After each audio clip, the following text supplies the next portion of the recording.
സമയത്ത് timing chain മാറാതെ കൊണ്ട് വരുന്നൊരു കംപ്ലൈൻ്റ് ആണ്. വണ്ടിക്ക് ഭയങ്കര ലോങ് സെൽഫാണ്. ലോങ് സെൽഫോട് കൂടി വണ്ടി സ്റ്റാർട്ടാക്കി കഴിയുമ്പോൾ ടൈമിംഗ് ചെയിൻ്റെ ഭാഗത്തായത് ആ എഞ്ചിൻ റൂമിൻ്റെ ഈ ഭാഗത്തു നിന്നായിട്ട് ഭയങ്കര സൗണ്ടാട്ടോ. സൗണ്ട് ഒന്ന് കേൾക്കാം കേട്ടോ.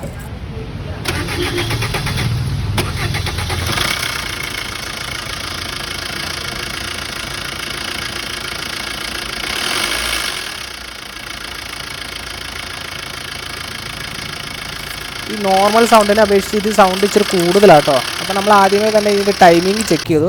ടൈമിംഗ് ചെക്ക് ചെയ്തപ്പോൾ പകുതി മാറിയിട്ടുണ്ട്. അതായത് ആ ഒരു സ്റ്റെപ്പിൽ നിന്ന് ഒരു പകുതി മാറ്റമുണ്ട്.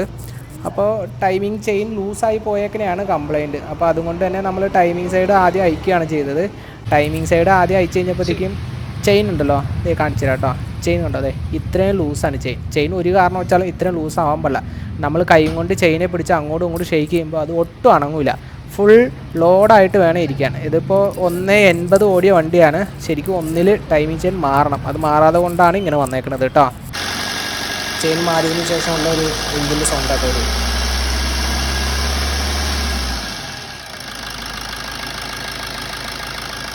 അപ്പോൾ ഈ ഡീസൽ വണ്ടികളൊക്കെ ടൈമിംഗ് സൈഡിൽ നിന്ന് എന്തെങ്കിലും സൗണ്ട് കൂടുതലോ കാര്യങ്ങളോ അങ്ങനെ എന്തെങ്കിലും തോന്നിക്കുകയാണെങ്കിൽ വർക്ക്ഷോപ്പിൽ വന്ന് കാണിക്കണം കേട്ടോ. എന്ന് വെച്ചാൽ ഈ വണ്ടി കറക്റ്റ് സമയത്ത് വർക്ക്ഷോപ്പിൽ എത്തിയതുകൊണ്ട് ചെയിൻ പൊട്ടിയില്ല. ചെയിൻ പൊട്ടിയായിരുന്നെങ്കിൽ നല്ലൊരു എമൗണ്ടിലേക്ക് പോയേനെ. കറക്റ്റ് സമയത്ത് വർക്ക്ഷോപ്പിലേക്ക് വന്നതുകൊണ്ട് നമുക്ക് കറക്റ്റായിട്ട് ചെയിൻ ആ സമയത്ത് മാറാൻ പറ്റി.